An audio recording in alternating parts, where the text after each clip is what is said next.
October 1943, 11:40 p.m.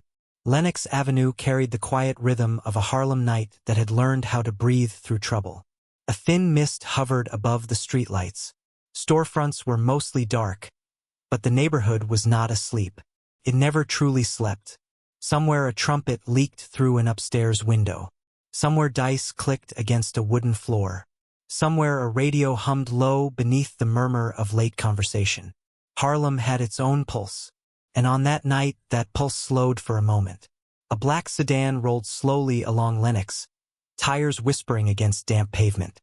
It wasn't the kind of car the neighborhood usually saw after midnight. Too polished, too careful. The headlights moved like quiet eyes studying every doorway.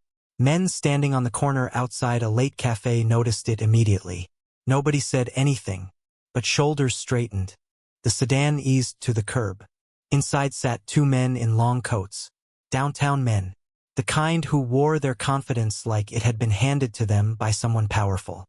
One of them looked up toward a building across the street. Third floor. A soft yellow light burned behind a curtain. "That's the place," he said. The driver didn't answer. He already knew. The passenger stepped out first. His shoes landed carefully on the pavement, like the ground itself might be listening. The driver followed a moment later, buttoning his coat against the cool air. They didn't hurry. Men who carried important messages rarely did. Across the street, two young numbers runners watched them climb the steps of the building. One of the runners leaned closer to the other. "Those ain't Harlem men." The other nodded slowly. No, neither of them moved. Instead, one slipped quietly down the block toward a payphone. News traveled faster when it walked. Inside the building, the hallway smelled faintly of tobacco and old wood polish. A single ceiling light flickered above the staircase.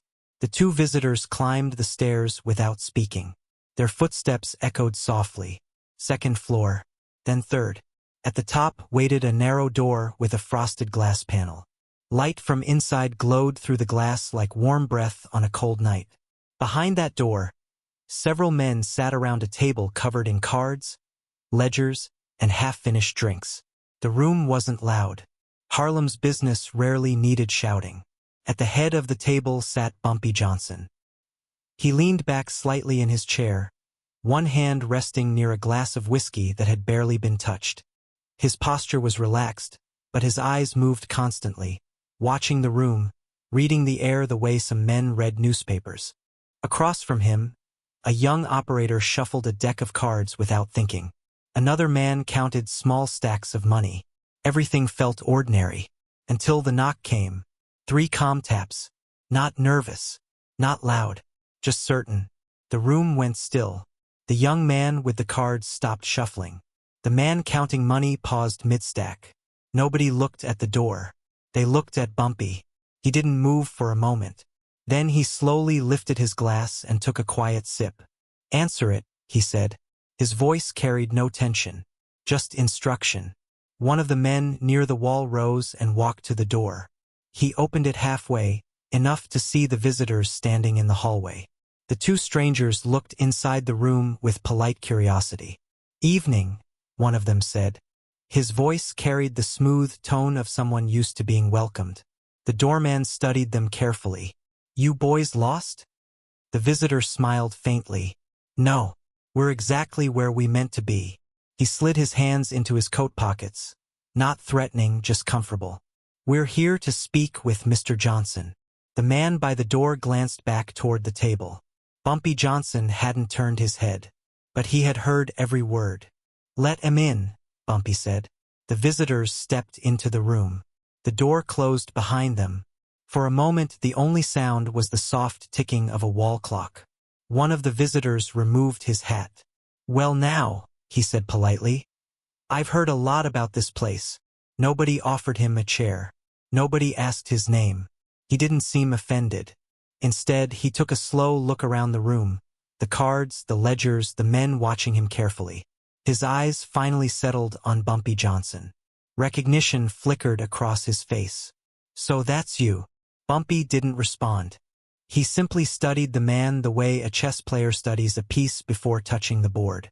The visitor cleared his throat lightly. "My friend and I came up from downtown tonight," he said. "We're representing someone who felt it was time Harlem heard a new arrangement." No one in the room spoke.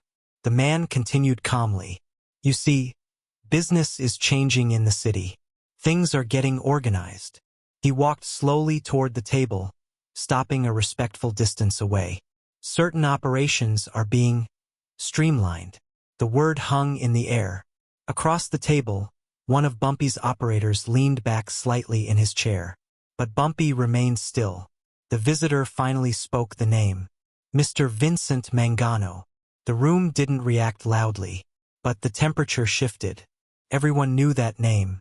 Vincent Mangano wasn't a man who sent messages lightly. The visitor continued. "Mr. Mangano believes Harlem's gambling houses would benefit from proper oversight." He gestured toward the ledgers. "These games, these numbers operations, they're valuable. Very valuable." He paused. "And valuable things deserve strong protection." One of Bumpy's men chuckled quietly, but Bumpy raised a finger. Silence returned. The visitor seemed pleased by the control in the room. "So here's the arrangement," he said. "Beginning next week, Harlem's gambling operations will operate under Mangano protection. 30% of earnings will be delivered downtown. In return, the neighborhood enjoys peace." He smiled gently. "A very reasonable agreement." No one spoke. The visitor glanced from face to face, waiting. Finally his eyes returned to Bumpy Johnson. "Well?" The room held its breath. Bumpy Johnson slowly leaned forward in his chair. He placed his glass on the table with careful precision. Then he looked directly at the man who had delivered the message. For a moment, neither of them spoke. Outside, somewhere down Lenox Avenue, a car passed slowly through the night. Inside the room, the clock ticked once. Then Bumpy asked a simple question. "You finished?" The visitor blinked. "Yes." Bumpy nodded once. Then he leaned back again. His voice remained calm. "You came a long way to misunderstand Harlem." The visitor's smile faded slightly. "I don't believe." Bumpy raised a hand. The man stopped speaking immediately. "You think this neighborhood is a piece of paper somebody signs?" Bumpy continued quietly. He gestured toward the window overlooking Lenox Avenue. "You think because men downtown say something belongs to them, the streets here will nod along." His eyes settled calmly on the visitor. "But Harlem ain't built that way." The room stayed silent. The visitor folded his hands. "Mr. Johnson, I'm simply delivering Mr. Mangano's expectations." Bumpy nodded thoughtfully. "I understand." The visitor relaxed slightly. Good. Business was happening. But Bumpy continued. "And you'll deliver mine." The visitor waited. Bumpy's voice lowered just enough to make every word land heavier. "Harlem takes care of Harlem." The visitor's jaw tightened. "Mr. Mangano may not like that answer." Bumpy gave a small shrug. "That's his business." Silence stretched across the room. The visitor placed his hat back on his head slowly. "Well," he said, "I'll make sure he hears exactly what you said." Bumpy nodded. "Do that." The two visitors turned toward the door. Just before leaving, the messenger paused. He looked back once more. "You know," he said carefully, "most men would think twice before refusing Vincent Mangano." Bumpy Johnson didn't move. His eyes remained steady. "Most men ain't from Harlem." The visitor studied him for a long moment.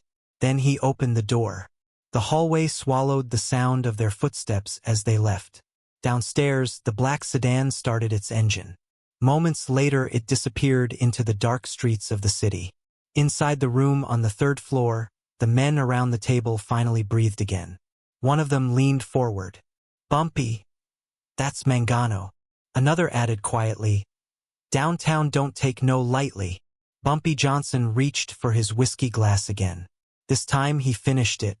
Then he stood slowly. His expression remained calm, but the room felt heavier now. "Word's gonna move fast tonight," one man said. Bumpy nodded. "It should." He walked toward the window and looked down at Lenox Avenue. The streetlights reflected softly on wet pavement. Harlem still moved the way it always had. But something had shifted. Downtown had made its move. Bumpy Johnson stood silently for a moment, watching his neighborhood. Then he spoke, not loudly, but with the quiet certainty that made men listen. "They think this is about gambling." He turned back toward the room. "It ain't." The men waited.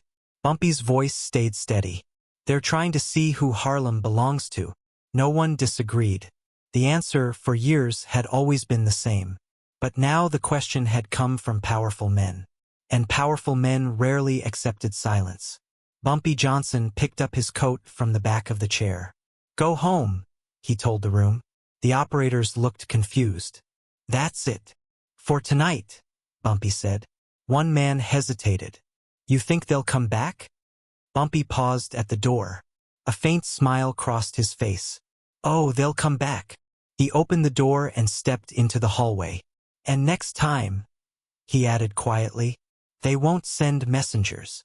The door closed behind him. Outside, Harlem's night continued. But somewhere downtown, another room was already hearing the message that had just been delivered. And men with far more power than messengers were beginning to listen. Morning arrived slowly in Harlem. Not with silence, but with motion.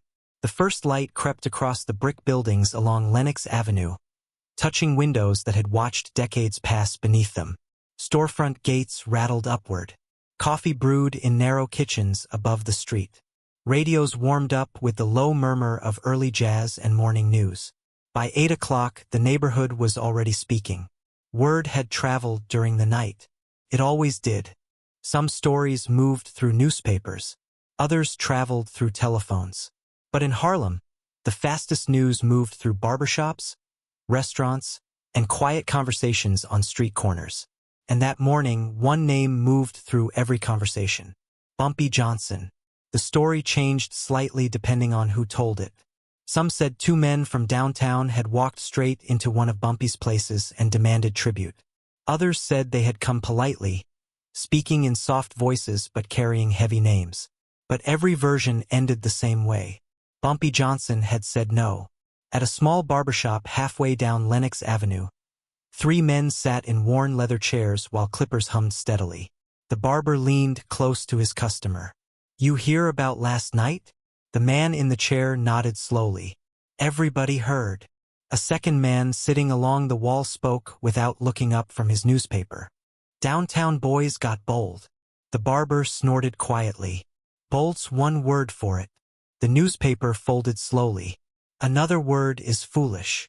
Across the room, an older man chuckled under his breath. "Outsiders always think Harlem works like the rest of the city." The barber finished his customer's neckline and brushed away loose hair. "That's 'cause they never stayed long enough to learn." Outside the shop, the sidewalks had grown busy. Numbers runners moved quickly between buildings carrying folded slips of paper. Shop owners swept the pavement outside their doors. Delivery trucks unloaded crates of produce for small grocery stores. Everything looked ordinary, but beneath the routine lived a shared understanding. Harlem belonged to itself, and the man who quietly kept that balance was Bumpy Johnson. He was not loud. He was not flashy, and that was exactly why people trusted him. Late that morning, Bumpy walked into a restaurant on 7th Avenue that had served Harlem for years. The smell of fried eggs and fresh bread filled the room. Several customers looked up immediately when he entered. Not out of fear, out of recognition. Bumpy nodded once to the room and took his usual table near the back. The owner approached with a coffee pot already in his hand. "You're up early today." Bumpy allowed a faint smile. "Morning don't wait for anybody." The owner poured the coffee and leaned slightly closer. "Neighborhood's talking." Bumpy stirred his cup slowly. "That's so?" The owner lowered his voice. "They say men from downtown paid you a visit." Bumpy took a sip. "People say a lot of things." The owner studied his face carefully. Then he nodded once. "That's true." He returned to the counter without another question. Across the restaurant, 2 young men sitting near the window watched quietly. One whispered to the other, "That's him." The second man nodded. Yeah. They had both heard stories growing up. Stories about a man who had walked Harlem streets long before most of them were old enough to understand how power worked. But Bumpy Johnson never carried himself like a man chasing power. He carried himself like a man responsible for something bigger than money. Across Harlem, the gambling houses were already running their morning business. Small rooms tucked above storefronts held quiet tables where numbers operators recorded bets from neighbors who trusted them. Women brought envelopes with small wagers. Men stopped by on their way to work. The system ran smoothly because it had rules, and those rules came from Bumpy Johnson. Years earlier, before the neighborhood knew stability, the games had been chaotic. Operators cheated players. Collectors skimmed money. Violence arrived quickly when arguments started. But Bumpy had changed that. Not with speeches, with structure. Every operator knew the rules. Every player knew their numbers would be honored. And every collector understood something important. Nobody touched the community. No intimidation. No exploitation. Harlem's people were not targets. They were neighbors. At a numbers house on 135th Street, a middle-aged operator named Clarence sat behind a wooden desk balancing his ledger. A young runner burst through the door. "You hear what happened last night?" Clarence didn't look up. Everybody heard. The runner leaned forward excitedly. "They say it was Mangano's men." Clarence paused his writing. He lifted his glasses slowly. "Listen carefully," he said. The young runner fell quiet. Clarence tapped the ledger with his pencil. "You see this?" The runner nodded. "This book works because people trust it." He closed the ledger gently. "And people trust it because Bumpy Johnson makes sure nobody breaks the rules." The runner hesitated. "But what if downtown tries to take it?" Clarence leaned back in his chair. A calm smile crossed his face. "Then downtown learns something about Harlem." The young runner waited. Clarence pointed toward the street outside. "Those folks out there?" He lowered his voice. "They ain't afraid of numbers games." He leaned forward again. "But they respect a man who protects them." Across the neighborhood, similar conversations were happening everywhere. In music clubs where musicians tuned their instruments for the afternoon crowd. In grocery stores where women compared prices and whispered about the night before. Even inside the taxi garages where drivers gathered between fares. Harlem spoke about Bumpy Johnson the way families speak about someone who has been there for years. Not perfect, but dependable. By early afternoon, Bumpy had moved through several places across the neighborhood. Cafe, a tailor shop, a quiet office above a pool hall. Everywhere he went, the conversation stopped briefly, then continued once he nodded. He never stayed long. He never needed to. Presence was enough. Near 3 o'clock, Bumpy stepped into a small bookstore he visited often. The owner, an older man with round glasses, looked up from behind the counter. "You're earlier than usual." Bumpy walked slowly along the shelves. "Thought I'd see if anything new came in." The owner smiled faintly. "Same books, same ideas." Bumpy stopped near a shelf of poetry. "That's all right." He picked up a thin volume and flipped through the pages quietly. The owner studied him for a moment. Then he spoke carefully. "You know the neighborhood is watching you today." Bumpy didn't look up from the book. "They always watching." The owner folded his hands. "They're not worried." That caught Bumpy's attention. He looked up. "No." The owner shook his head. "They're waiting." Bumpy placed the book back on the shelf. "Waiting for what?" The owner smiled. "To see how a man answers disrespect." Bumpy studied the man for a moment. Then he nodded slowly. Outside the bookstore, the sun had begun drifting lower over Harlem's rooftops. Long shadows stretched across Lenox Avenue. The neighborhood continued its daily rhythm. Children played on stoops. Street vendors called out prices. Music floated from open windows. To anyone unfamiliar with the tension building beneath the surface, it looked like an ordinary day. But Harlem understood something important. When outsiders challenged the neighborhood, the response rarely came fast. Came correct. As evening approached, Bumpy walked back toward Lenox Avenue. Several men waiting near a cafe joined him without speaking. They walked together down the sidewalk like ordinary neighbors finishing a long day. Finally, one of them spoke quietly. "You think Mangano lets it go?" Bumpy kept walking. "No." Another man asked, "Then what happens?" Bumpy stopped near the corner. Streetlights were beginning to flicker on. Cars passed slowly through the intersection. He looked out over the neighborhood he had known for years. The buildings, the people, the rhythm. Then he spoke calmly. "Downtown thinks power comes from money." The men beside him listened closely. Bumpy continued, "But Harlem knows power comes from loyalty." A breeze moved softly down the street. Bumpy adjusted his coat. "They'll test that soon enough." One of the men nodded. "You ready for that?" Bumpy gave a faint smile. "I been ready." The men fell silent again, because they understood what that meant. Somewhere downtown, Vincent Mangano had already received the message from the night before. And powerful men rarely enjoyed hearing the word no. But Harlem had answered. Now the city was waiting to see what came next. 3 nights after the message was delivered on Lenox Avenue, the city answered. Not loudly. Downtown never rushed when patience could make a point clearer. The first change arrived quietly. A man nobody recognized walked into a small numbers house on 132nd Street just after noon. He wore a dark coat and a fedora tilted low over his eyes. His shoes were polished enough to catch the light from the doorway. Inside, the room smelled of paper slips, tobacco smoke, and cheap coffee. 2 runners moved between customers collecting bets while an older operator named Louis worked behind the desk. The stranger stepped up slowly. "Afternoon," Louis said without looking up. The stranger placed both hands on the counter. "I'm here to check the books." Louis paused. Then he slowly raised his head. "You're here to what?" The stranger smiled politely. "Check the books." Louis studied the man's face for a moment. "You lost." The stranger's smile remained calm. "No." He leaned slightly closer. "Let's not pretend we don't understand each other." Louis leaned back in his chair. Around the room, the runners had stopped moving. The stranger continued speaking in the same polite tone. "I represent people who are now overseeing certain gambling operations across the city." Louis folded his hands together. "That so?" "Yes." The stranger's eyes moved across the room, studying the ledgers, the slips, the steady rhythm of bets moving through the system.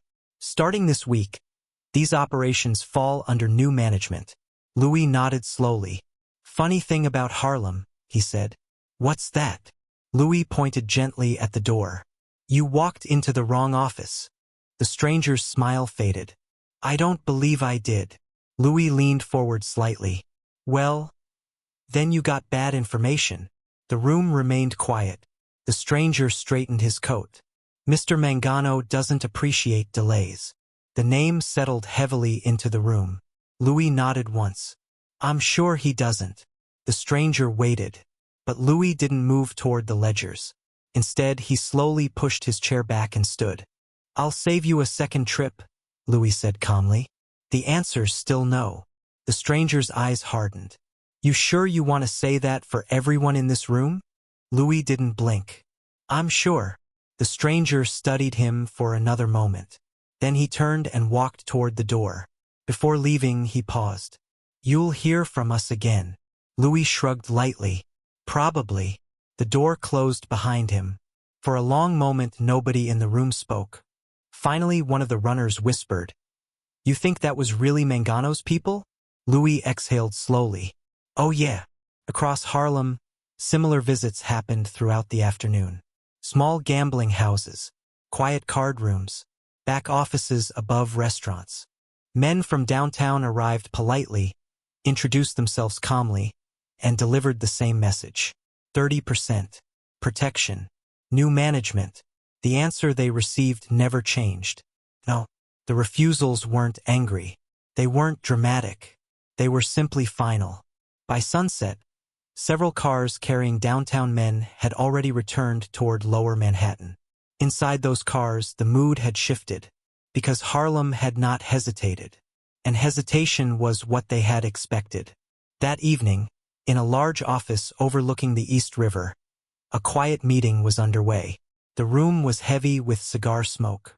Several men sat around a long wooden table while a messenger finished his report. At the head of the table sat Vincent Mangano. He listened without interrupting. The messenger finished carefully.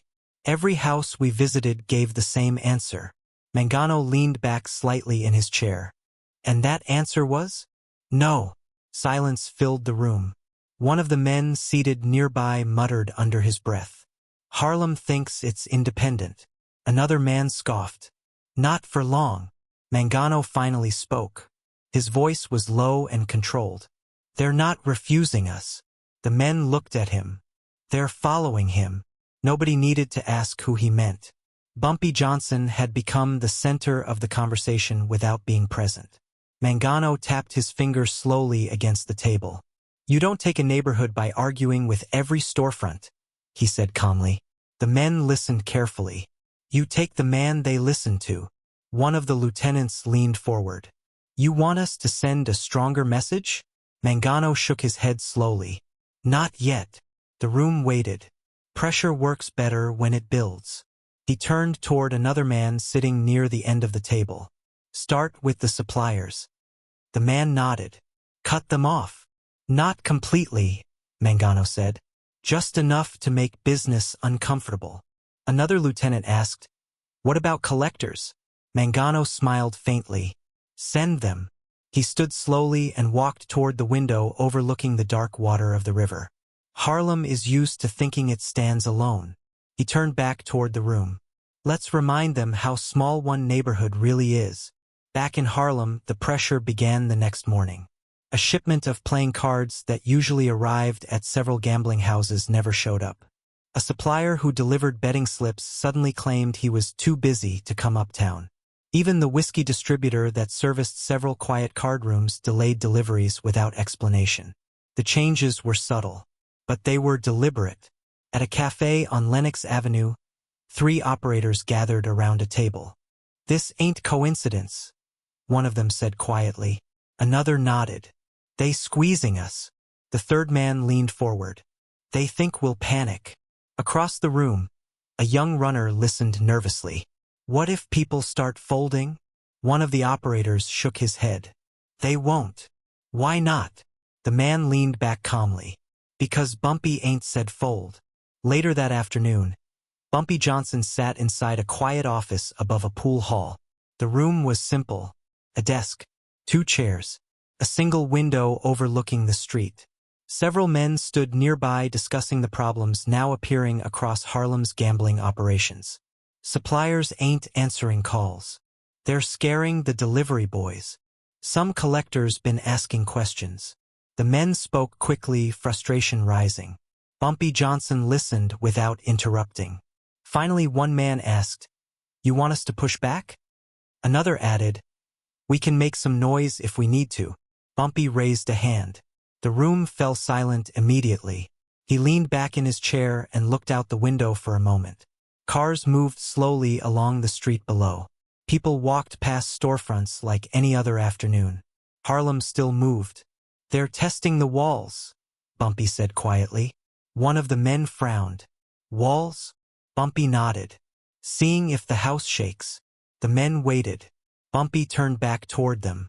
You know what happens when you swing too early? The room stayed quiet. You show your weight before the fight starts. One man nodded slowly. So we just wait? Bumpy's expression remained calm. No. He reached for his coat draped over the back of the chair. We stay steady. He stood. Keep the houses running. What about the suppliers? Bumpy buttoned his coat. They'll come back. And if they don't? Bumpy walked toward the door. Then we find new ones. The men exchanged glances. One of them finally asked the question everyone was thinking. You think Mangano's pushing all this? Bumpy paused at the doorway. A faint smile appeared. Oh, I know he is. The room went quiet again. Then what's the move? Someone asked. Bumpy opened the door. The same move Harlem's always made. He stepped into the hallway. We stand where we're standing. Behind him, the men slowly nodded. Because that answer meant something simple. The fight had already started. But Bumpy Johnson wasn't rushing into it. Somewhere downtown, Vincent Mangano believed pressure would bend Harlem's loyalty. But Harlem understood something the rest of the city often forgot. Pressure didn't always break a neighborhood. Sometimes it proved how strong the foundation really was. And that foundation had a name: Bumpy Johnson. The insult came in daylight. That was the part Harlem remembered. Pressure from downtown had already begun working its way quietly through the neighborhood. Deliveries delayed. Suppliers nervous. Strangers appearing at numbers' houses asking questions they had no right to ask. But those things happened in shadows. What happened that Thursday afternoon happened in the open. And Harlem never forgot public disrespect. The day itself had begun ordinary enough. The October air carried the first hints of cold, and Lenox Avenue moved with its usual rhythm. Street vendors called out prices for roasted peanuts. Taxi horns barked impatiently along the avenue. Music drifted faintly from a record shop where a new jazz record had just arrived from Chicago. Near the corner of 135th Street stood a cafe that had served the neighborhood for years. It was the kind of place where everybody knew each other. Morning coffee turned into afternoon arguments about baseball. Dominoes clicked against tabletops in the back room. A small radio behind the counter played music just loud enough to keep the room alive. That afternoon the cafe held its usual crowd. 3 taxi drivers at one table.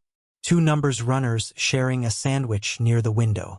And near the back, Clarence, the same numbers operator who had spent years keeping careful ledgers, sat drinking coffee and reading a folded newspaper. He noticed the car first. A long dark sedan rolled slowly down Lenox Avenue before stopping outside the cafe. Clarence lowered the newspaper slightly. He had begun recognizing those cars. Too polished, too careful. The door opened. 2 men stepped out, then a third. None of them looked like Harlem. They wore long coats and clean hats that hadn't spent much time in neighborhood wind. Their shoes shined too brightly for men who walked city streets for a living.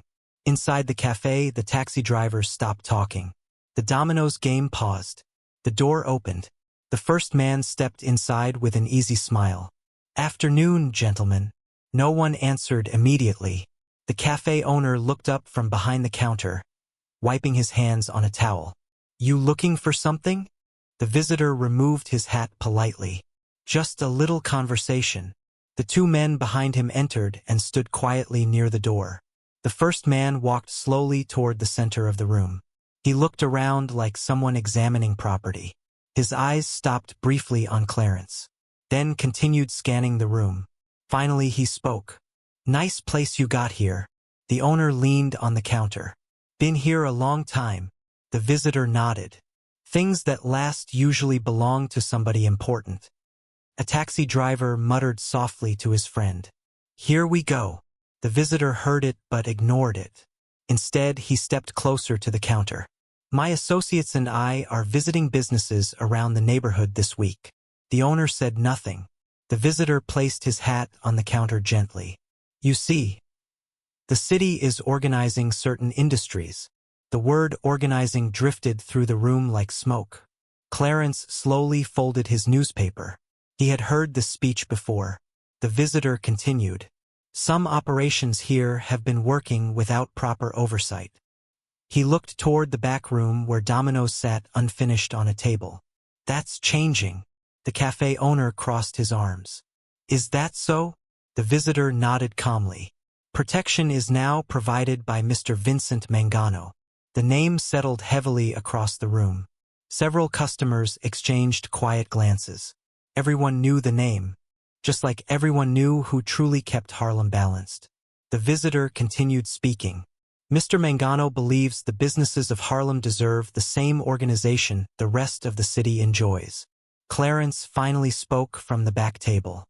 "Harlem's been organized for years." The visitor turned toward him. "Oh." Clarence nodded. "Yeah." He pointed his thumb toward the window. "Organized right out there on the street." A few men in the cafe chuckled softly. The visitor smiled thinly. "I assume you're referring to Mr. Johnson." He said the name casually, but everyone heard the edge behind it. Clarence stood slowly. "You assumed right." The visitor studied him for a moment. Then he leaned against the counter. Well, Mr. Johnson's arrangement is no longer sufficient. The room went still. The visitor continued. Beginning immediately, all gambling houses and related operations in Harlem will recognize Mangano protection. One of the taxi drivers laughed quietly.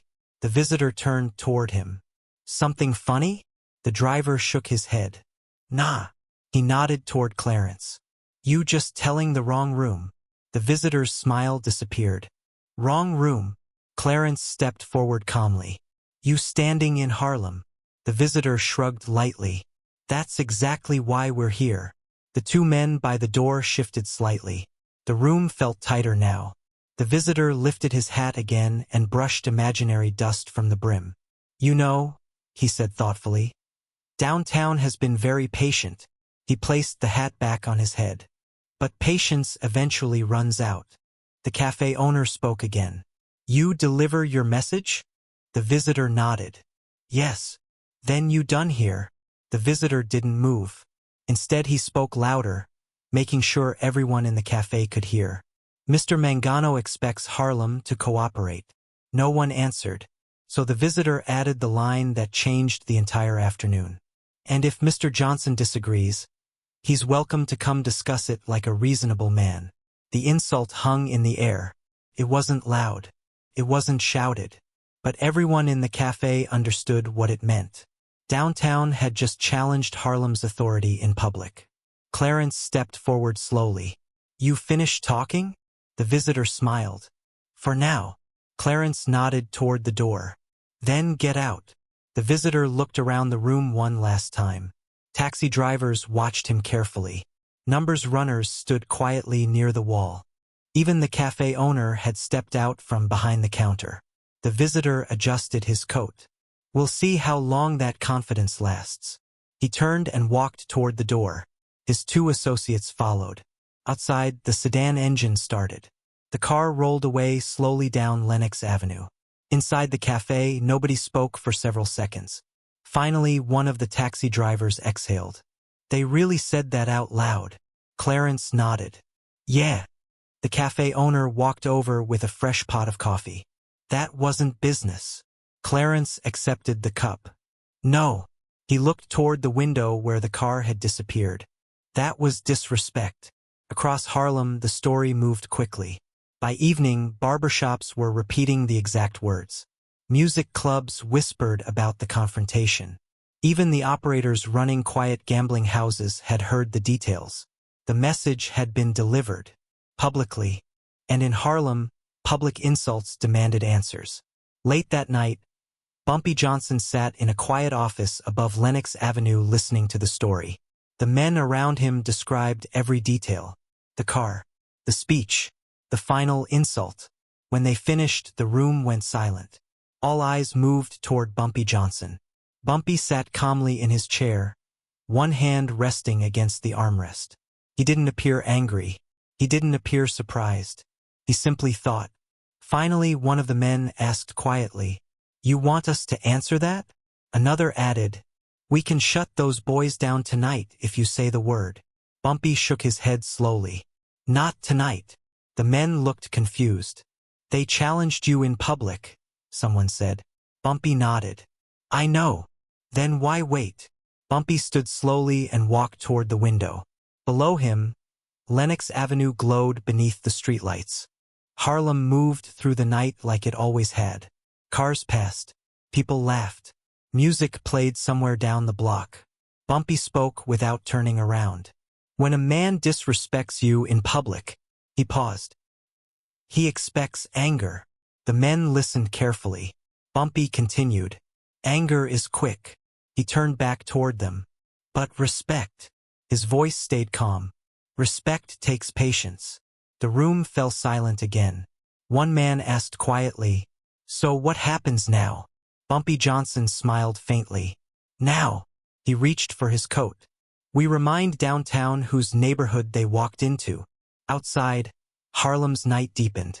And somewhere in the city, word was already moving back toward the offices of Vincent Mangano. Because the insult had been delivered. But the answer hadn't arrived yet. And when Bumpy Johnson chose the moment to respond, the entire city would hear it. Harlem did not rush. That was the first thing men from downtown failed to understand. When pressure came from outside, neighborhoods like Harlem didn't explode in sudden violence. They didn't panic. They didn't scramble to prove something. They watched. They waited. And when the moment came, the answer arrived quietly. 3 nights after the insult at the cafe, Lenox Avenue looked exactly the way it always did. Streetlights glowed along the sidewalks. Music drifted from a small club where a trumpet player leaned into a slow melody that rolled softly into the night air. Taxi drivers leaned against their cars talking about baseball. The neighborhood breathed like it had for years. But beneath that calm surface, something had changed. The visitors from downtown had noticed it first.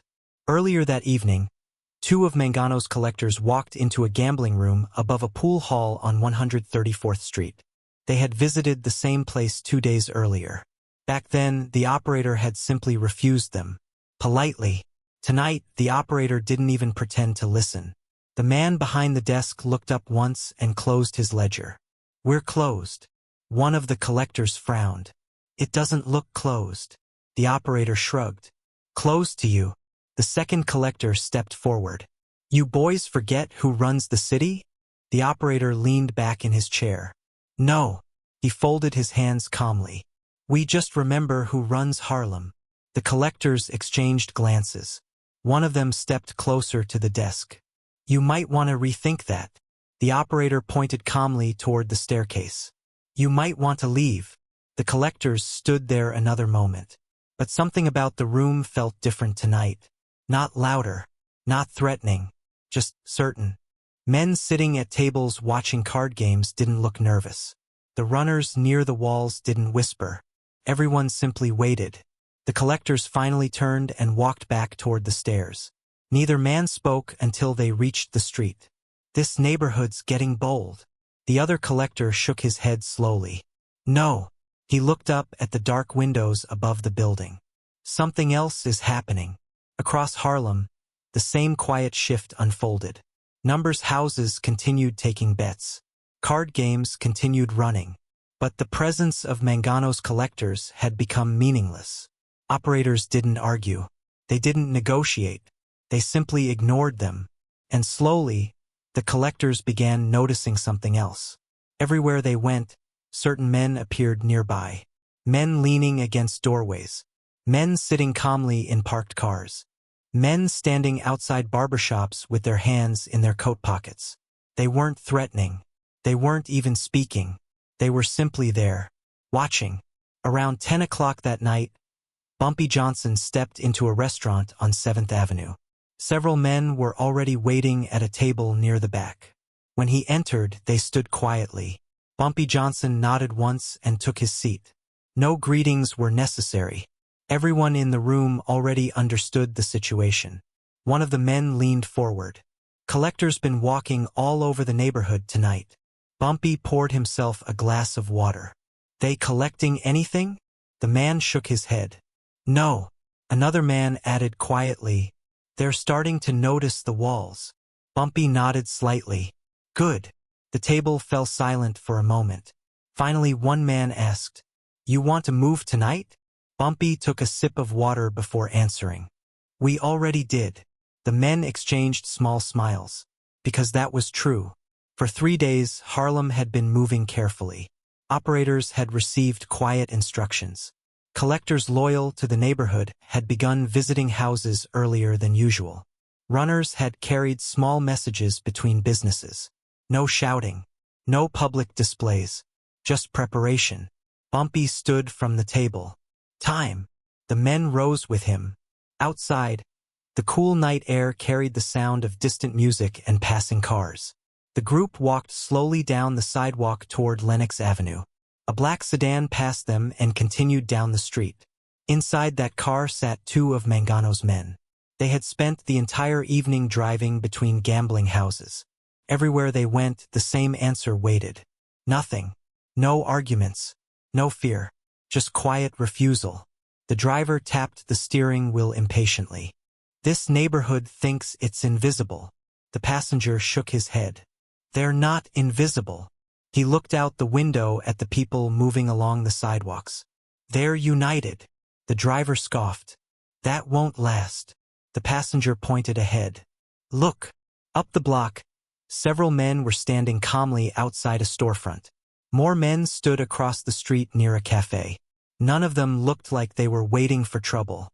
But they were definitely waiting. The sedan slowed slightly as it passed.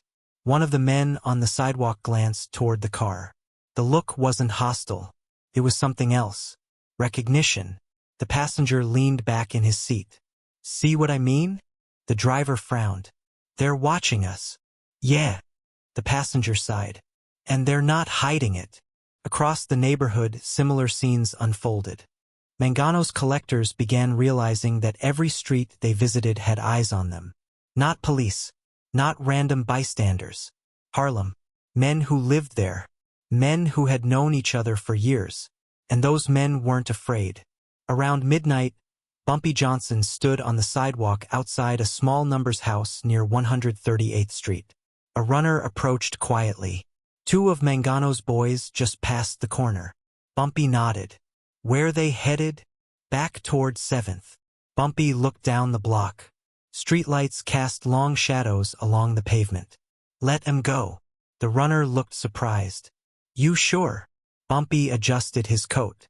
They came looking for a fight. He glanced toward the quiet building beside them where a gambling room operated upstairs. But fights ain't what we're giving them. The runner nodded slowly. Across Harlem, the message had already spread. No violence. No sudden moves. Just presence. Collectors found doors closed to them. Suppliers quietly returned to their old routes. Even the delivery trucks that had disappeared earlier in the week had begun reappearing. Because Harlem had made something clear. Downtown could threaten businesses, but it couldn't replace the neighborhood. Around 1 o'clock in the morning, the two collectors from Mangano's organization returned to their car near Lenox Avenue. They sat in silence for a moment. The driver finally exhaled. We're wasting time here. The passenger nodded. Yeah. He looked out the window again. Across the street, several men still stood near the cafe, watching. We should head downtown. The driver started the engine. As the car rolled down Lenox Avenue, neither man spoke. Because both of them understood something now. This neighborhood wasn't refusing Mangano out of fear. It was refusing him out of loyalty. And loyalty was harder to break than intimidation. The sedan disappeared into the darkness leading toward Lower Manhattan. Back in Harlem, Bumpy Johnson continued walking slowly along Lenox Avenue. Several men walked beside him. One of them asked quietly, You think they'll send more tomorrow? Bumpy smiled faintly. No. Why not? Bumpy stopped near the corner and looked back at the street behind them. Harlem's night had returned to its usual rhythm. Music, conversation, laughter drifting from open windows. Because the pressure had broken. Not with violence. With certainty. Bumpy finally answered. Because tonight they learned something. The men waited. Bumpy's voice remained calm. They learned Harlem ain't available. The men nodded. That message would travel quickly. From the collectors, to the lieutenants, and eventually to Vincent Mangano himself. Bumpy Johnson began walking again. A young runner hurried toward him from down the block. They're leaving, the runner said.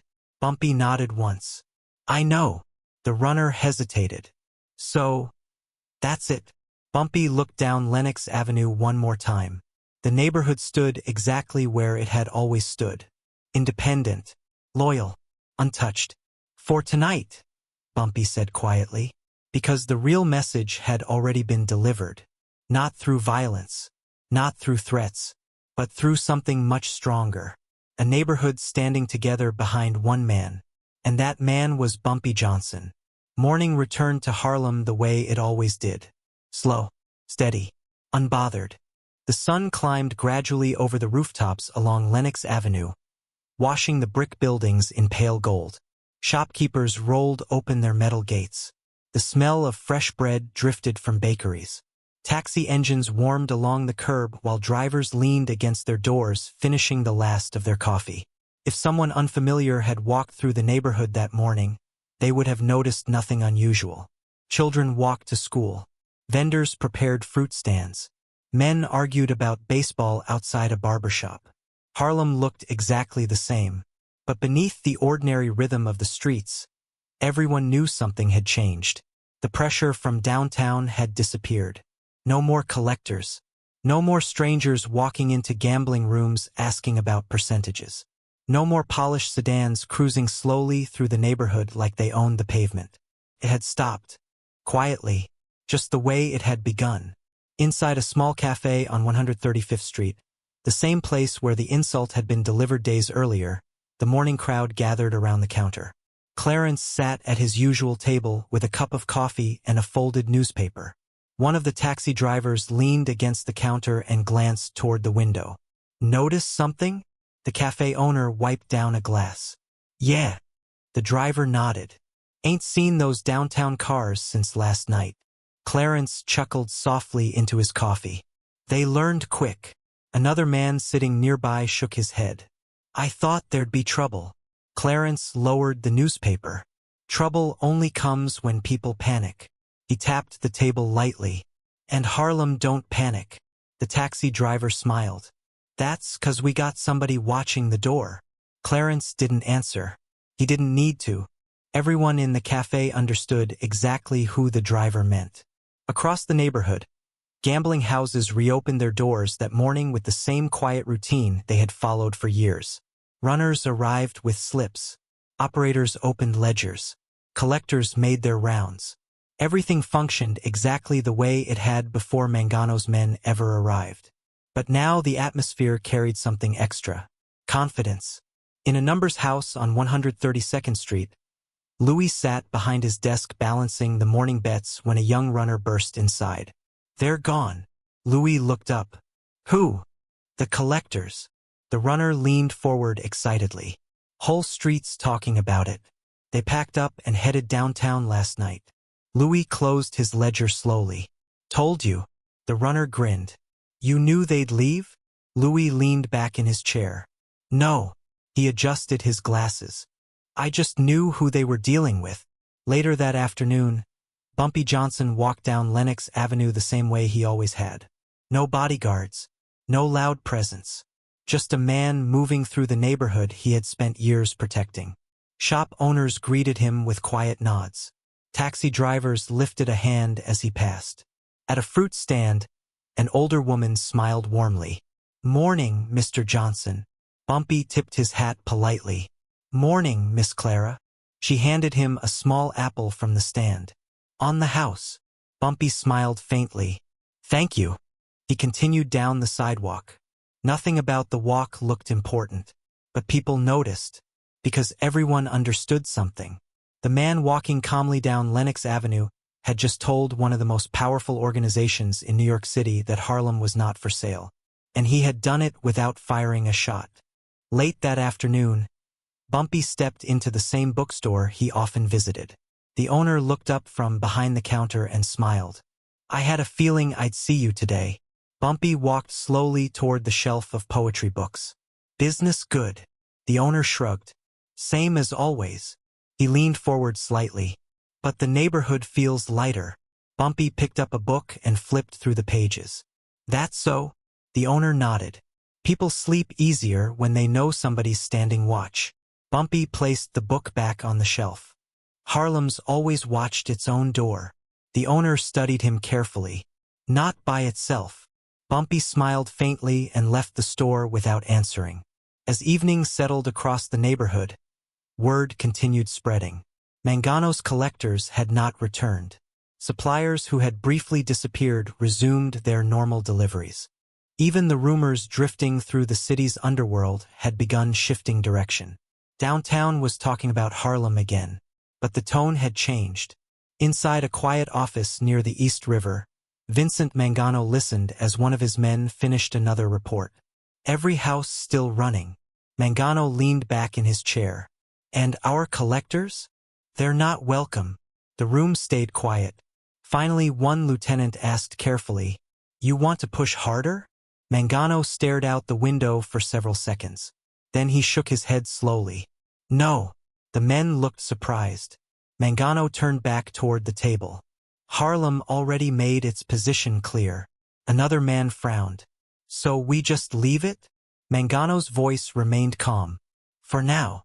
He tapped his finger lightly against the desk. Some neighborhoods belong to whoever takes them. He paused.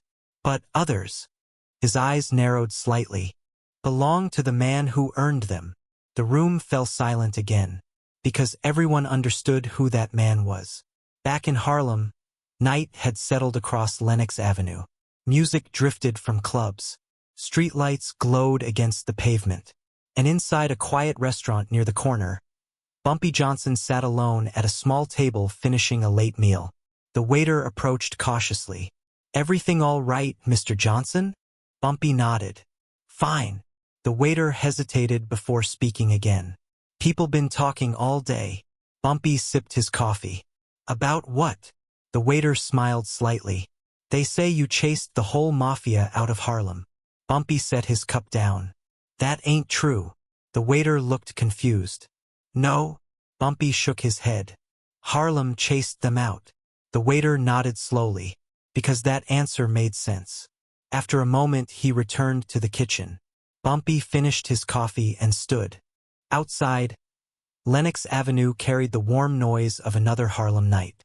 The same night sounds, the same rhythm. Nothing had changed, and yet everything had. Because somewhere in the city, powerful men now understood a simple truth. Harlem belonged to Harlem, and as long as Bumpy Johnson stood at its center, that truth would remain. Bumpy walked slowly down the sidewalk beneath the streetlights. A young runner passed him going the opposite direction. Evening, Mr. Johnson. Bumpy nodded politely. Evening. The runner continued down the street carrying number slips for tomorrow's games. Life moved forward, just as it always had. Behind Bumpy, Lenox Avenue glowed with quiet energy. Ahead of him, Harlem stretched into the night, protected, respected, and remembered, not because of loud victories, but because one man understood something many others never did. Real power did not come from taking a neighborhood. Real power came from earning it, and Harlem had already made its choice, long before the men from downtown ever arrived.